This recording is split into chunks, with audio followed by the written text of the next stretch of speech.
Tonight on NAIT NewsWatch. NAIT's president steps down, and now is the question on who steps in. The Executive Council is committed to our mission to representing the students and advocating for their needs. A NAIT graduate is sharpening his talents for the World Skills Competition. Just trying to get prepared for the competition coming up pretty quick here, so doing everything we can. Crunch time now. More on the gun bans and how this affects ownership in Alberta. Make it very unattractive to criminals who are using guns in crime.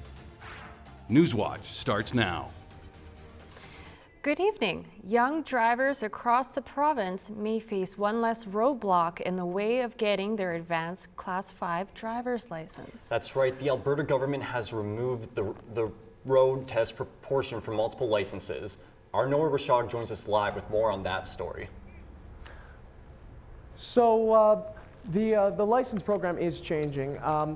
The Class 5 license advanced, for those of you who already have it, you'd know that once you turn 18 and have had the license for already a set amount of time, you are then eligible for an advanced Class 5 license. Now, what this does is it affords you a few new privileges when it comes to driving. There is a small tolerance for alcohol in your system. As well, you can be the passenger for somebody with their learner's license. And it also serves as a prerequisite for the Class 1 through 4 licenses as well.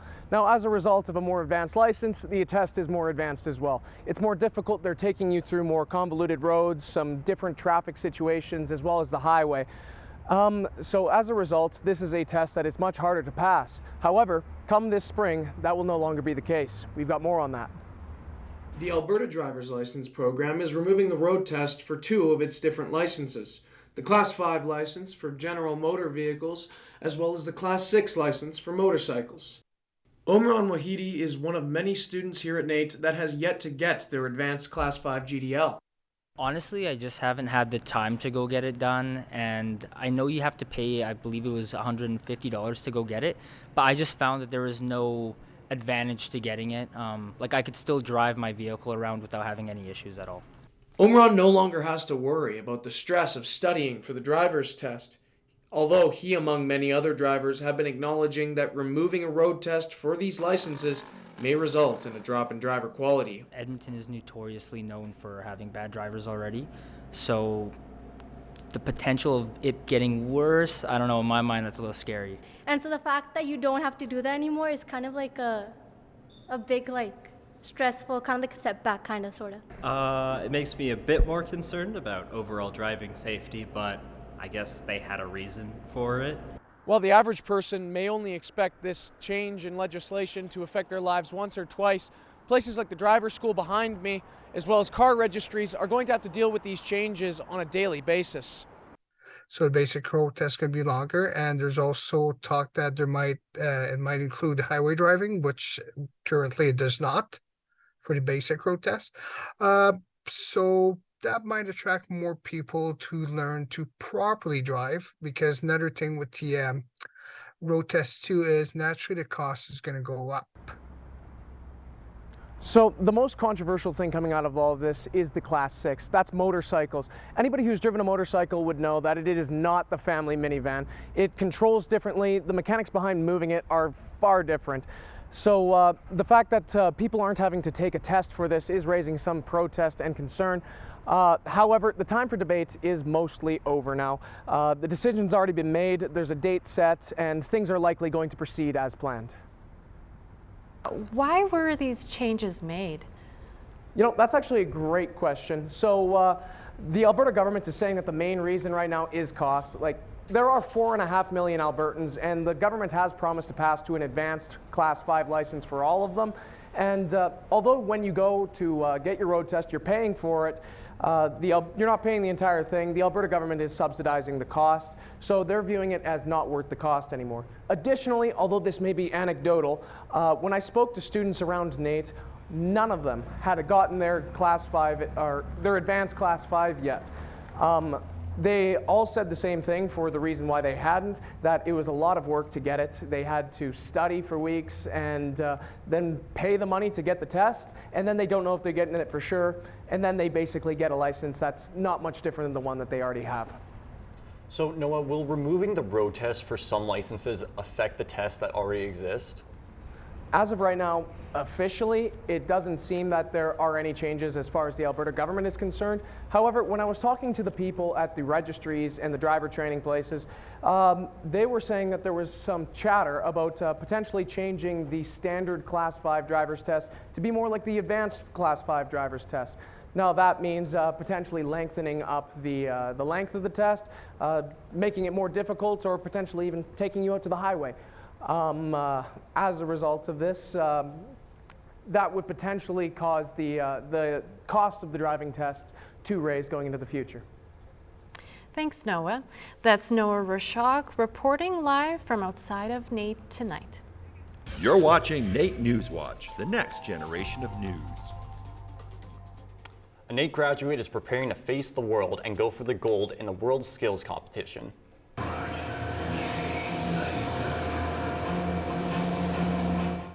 Since winning gold at Nationals and earning a spot on Team Canada, Dorian has been training consistently for the World Skills Competition, an event tradesmen around the world gather to show their skills, under the watchful eye of Cecile Buckmeyer, card painting national skills gold medalist. From humble beginnings in St. Paul to the world stage, Dorian is looking to once again take home the win.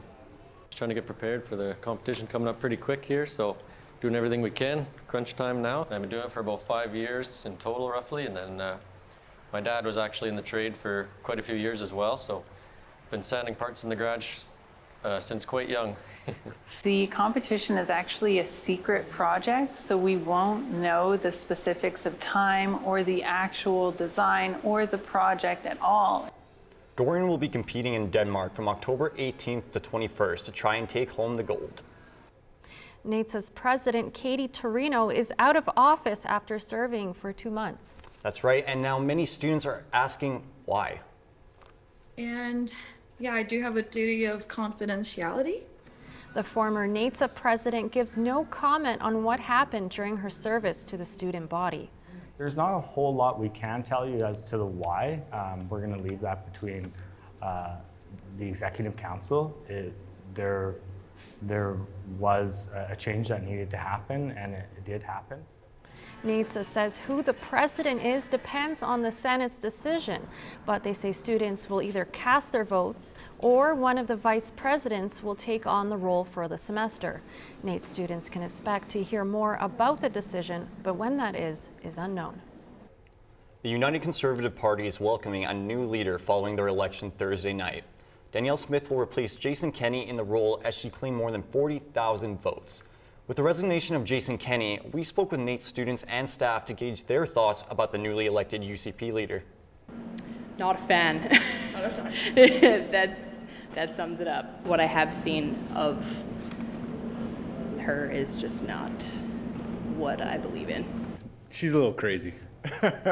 Yeah, it's kind of weird. She was a Wild Rose leader before, I think, so. I grew up in a conservative community, and I'm slowly losing faith in the Conservative Party, and hopefully they find somebody who can put us in the right direction, but where it's headed, it's not looking very warm and fuzzy. I think the Conservative Party needs a new base and a new platform. I'm excited to see how the voters vote in the upcoming election as well. I don't feel like this is what the best direction that Alberta needs. Like, Sovereignty Act is not going to help a lot of the core problems that are at heart right now in Alberta. It's just going to add on more problems with investment into Alberta, because people are going to look into Alberta and want to invest, and then they'll see the Sovereignty Act and like, maybe we shouldn't invest here. Fall is known for turning a new leaf, but for P&D enterprises and firearms stores across the city, this turning of a leaf means more restrictions on handguns than ever seen before in the province. As of October, 1,500 handguns are officially no longer being imported into Canada after the federal government issued a ban. For P&D Enterprises, a family-run business in Edmonton, the owners worry that the transfer of handguns is too at its barrel's end. Well, I think our government's targeting the wrong people. You know, I get the fact that the guns are already in Canada, but the only people who are dealing with this today are law-abiding gun owners in Canada. The criminals still have the guns. People who choose to use guns in crime are still going to use guns in crime. The recent ban cuts down 30% of P&D's inventory. He believes future bans of magazine guns may push that number to 80%. Customers are currently rushing to sell or buy handguns despite the growing process times from the restrictions. Coming up after the break, our latest question of the week has been answered. That's right, Ty. We'll also get a new question too, as well as dive into the world of sports. Stay with us. I'm Gavin Turnick with NAIT NewsWatch. Coming up in sports, we take a look at the Commonwealth curse and what did the home winless streak climb to? Stay with us. Hi, I'm Callan Dunlop, and with the leaves changing color and the wind getting a little more nippy, we'll talk about that and more after this break.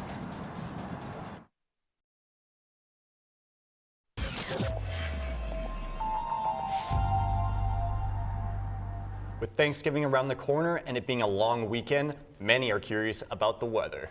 That's right, Ty. That's why our Callan Dunlop fills us in of what we'll be expecting. Thanks, guys. With the long weekend here, and despite the chilly morning wind, overall, we're going to be in for some warm weather all across Alberta. So let's start south in Calgary, where we have a high of 21 and a low of 6.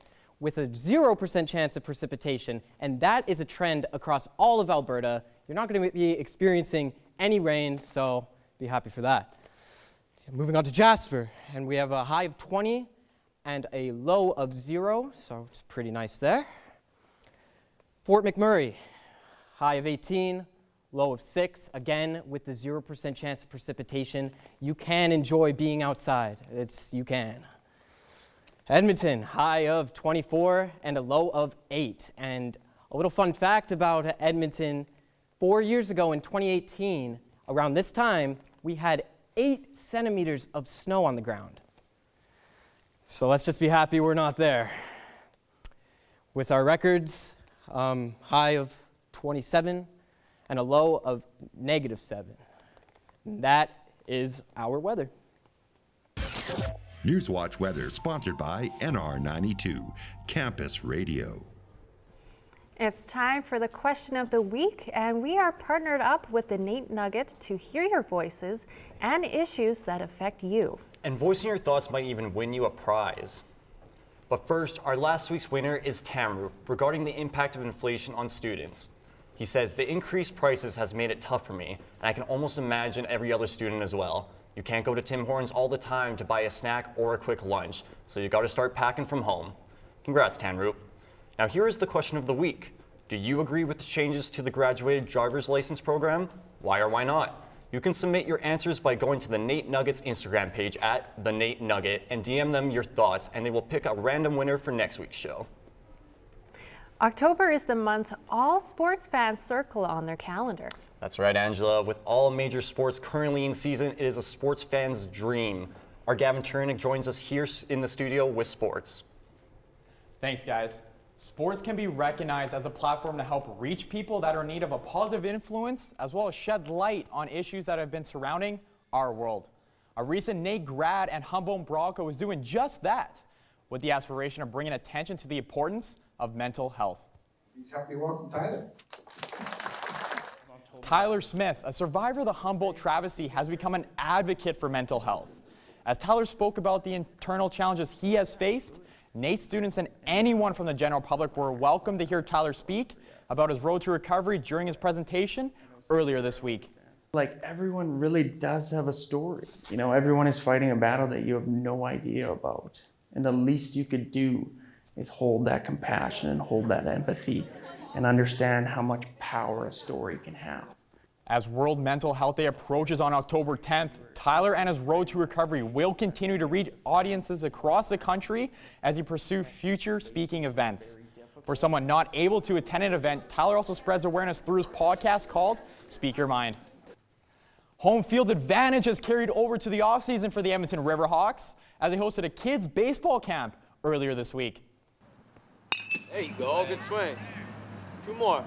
Ages 8 to 15 occupied RE/MAX Field for a 3-day baseball camp that included current Riverhawk coaches and players to teach the fundamentals of baseball. The organization viewed the camp as an opportunity to give back to the baseball community following its inaugural season.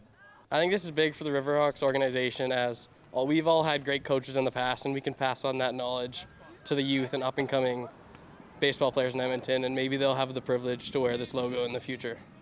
With the camp concluding on Friday, it marked the last time some athletes would be able to sprint, catch, and bat on the field until after the winter season.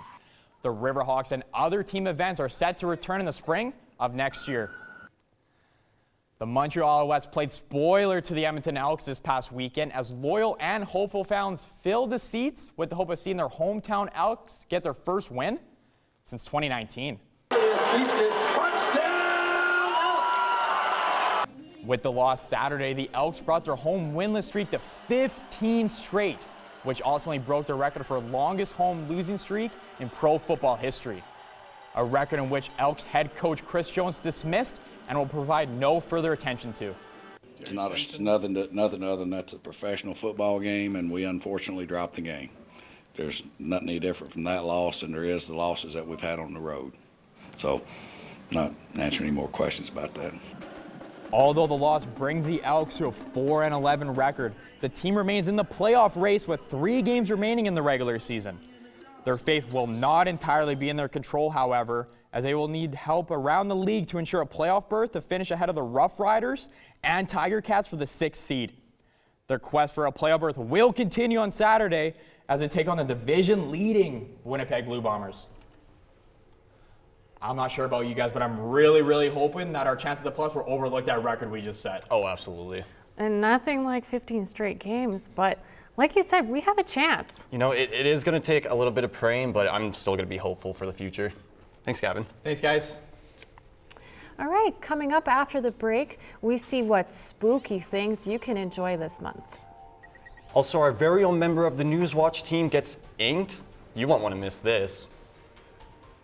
Cool, as I said, first line usually the West. After that, Jumping over to the world of entertainment, and with spooky season upon us, we checked out Edmonton. Stick around. NewsWatch music provided by Martin Mayer Productions. Welcome back to NAIT NewsWatch. It's time to see our Try This segment. Yes, and this week, our Ryan Browning is trying something that could last his entire life. He's sharing his experience of getting a tattoo and what you can expect.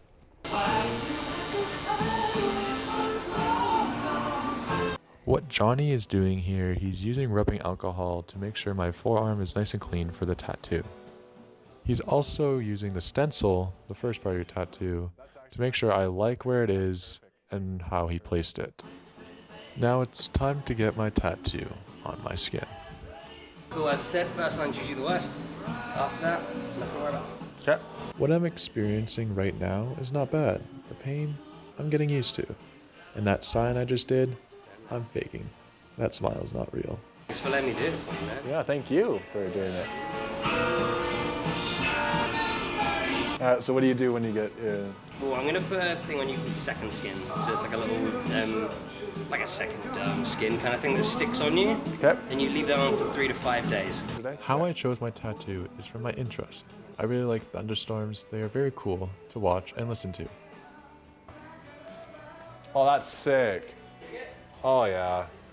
That's amazing. Thank you. So I got my my lightning bolt tattoo. My tattoo only took 30 minutes to complete. After the 3 to 5 days of the second skin being on your tattoo, make sure you clean and dry it with a clean towel or a paper towel with unscented moisturizer twice a day. And then advice from Johnny, after you get your tattoo, get a big burger, man. It's always the biggest one. This is Ryan Browning, NAIT NewsWatch. You know, I have to say, that tattoo turned out extremely well. Mm-hmm. And although I wouldn't be able to sit through a tattoo, that was quite a show to watch. Yes, absolutely. Joining us again in studio, we welcome back Gavin as he gives us the upcoming entertainment events this week.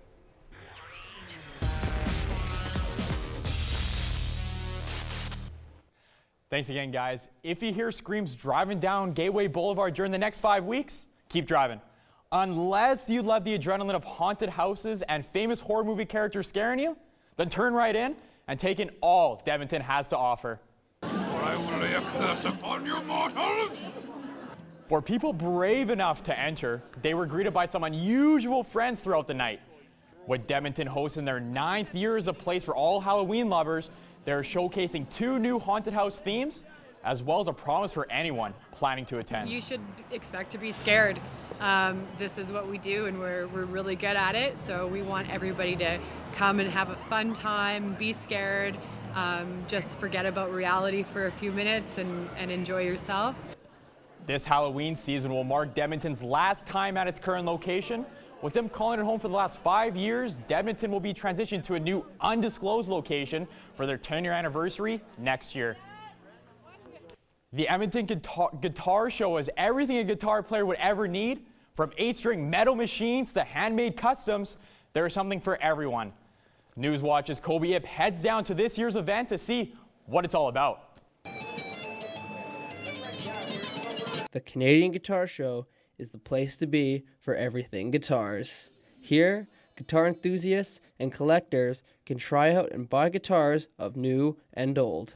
The Edmonton Guitar Show is a chance for guitar enthusiasts in and around Edmonton to get together and share their love for the guitar. 4 guitar shows take place all around Canada, in Calgary, Regina, Saskatoon, and Edmonton, resulting in a wide variety of vendors and products. We've got 2 suppliers, Ericsson and Coast. We've got Sigma, Washburn, Schecter, Sire, Marcus Miller, and then we've got a few of our own choices from our own store here.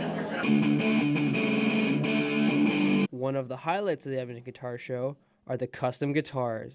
From ones that light up to ones that are hand-carved, there's something here for every guitar player. I have a beautiful guitar from Jerry Sobey's collection. It's called the Echo Sparkle. And as you can see, it has a beautiful sparkly finish. The pickups are really interesting on these Italian guitars. It's got a selector for each pickup. It's got a mute on it. And it's got a blend. I had a great time here at the Edmonton Guitar Show, learning about the old, the new, and the experimental guitars all from around the province. I'm Colby It with NAIT NewsWatch. Ballet Edmonton is getting set to jumpstart the ballet season next week as they will debut a new show under the spotlight. With the doors officially opening to the audience, it will also mark their first full season since the pandemic. The 10 dancers of Ballet Edmonton will take center stage at Trifo Theatre in a 2-night event displaying the art of dance in the show Remio. Translating from the Latin word meaning return, the artistic director of Remio is anticipating the return to the theatre after a lengthy departure. The normal will be different from 2 years ago, but we still want to continue our lives rather than just stuck in the house or in our own world. So I think that's why we call it return. And the return almost feels like a beginning again. Following the 2-night showing of Remio, Ballet Edmonton will share their work with 6 other Canadian cities as they will embark on a Canadian tour. Audiences in Edmonton can see the show prior to the tour as tickets are available to see Remio October 14th and 15th. I don't know about you guys, but I don't see myself lacing up the ballet slippers anytime soon. No, I mean, just by watching that, you can see just how much practice that takes. It is nice to see all these events coming back to Edmonton after the pandemic, though. Thank you, Gavin. Yeah, thanks, guys. Thanks.